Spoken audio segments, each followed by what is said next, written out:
Bonjour, bonsoir la famille. Et ça, maman, c'est la bino. Surtout, Kolanda, émission ya Era Ramsès, soit c'est un bigéniema, solo la vérité. Solo la vérité, naye, alobi boye, ya za contre, nandenge fali, ayaki, komi bimisa, pour na présenter visa ya artiste na biso comédien, ici Pechanga, pour na ye, aza vraiment content nango te parce que ici Pechanga aza artiste na biso ya munene mendenge fali ayaki bongo ya sepeli te fali za la surprise ba monika ke ici Pechanga aye na Europe ba poser question que ici Pechanga yo kosala nini Europe abimisi surprise ke yaye po ya na ngai ya mobali fali pupa mwana bandala tongo mutu ameminga pe akoloba ke ndeko na biso mams mama ba abakuksi la bisalu tango ayaki poto ayaki na visa na yemoko est-ce que ça solo ayaki na visa na yemoko to la démission.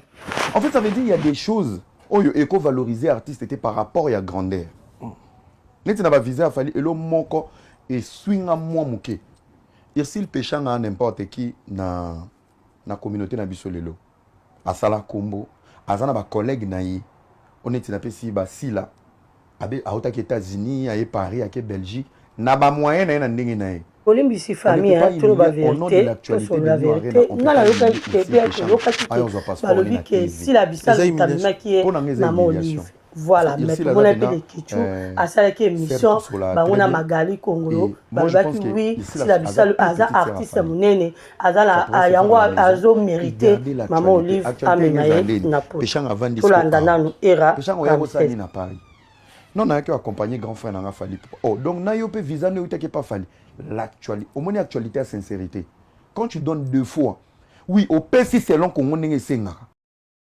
Au PC ndenge Congo la biso esengaka wana eza Era Ramsès mutu alobi bongo mais pour la biso pe batu mususu to mona surprise yango ezalaki mabe te na public ndenge fali pupa asali po mutu la mutu azala na ndenge azula alika munene na ndenge azala na sentiment na ye fali aza mutu mo boya azaka shosho aza mutu mo so aza na eloko alingaka mbala ma koza likoa nga azala so na sumi lamba na nga lelo ata lelo pe na lati. Voilà, mutu mususu asomela mbani azobomba azozela fête. Kotola moi mabeza akite mais RAP apesi opinion na ye. Bozongo na ndenga mabe te poto biso ba congolais to mali makamu na ndenga mabe. To zongo pe na ndenga mabe te. Mais bande kunanga bola ikebo komate surtout mingi bolo bela biso si la bisalu mama baba cook mwana mboka wasala ba tete ne pe bien. Est-ce que ton ayaki poto ayaki na ba propre effort na ye ou bien si la bisalu leur ayaki poto muto mema ki e mama Olive. Koto alem sou Era Ramsès ayebite boko mate bola ike. Merci beaucoup. Au revoir.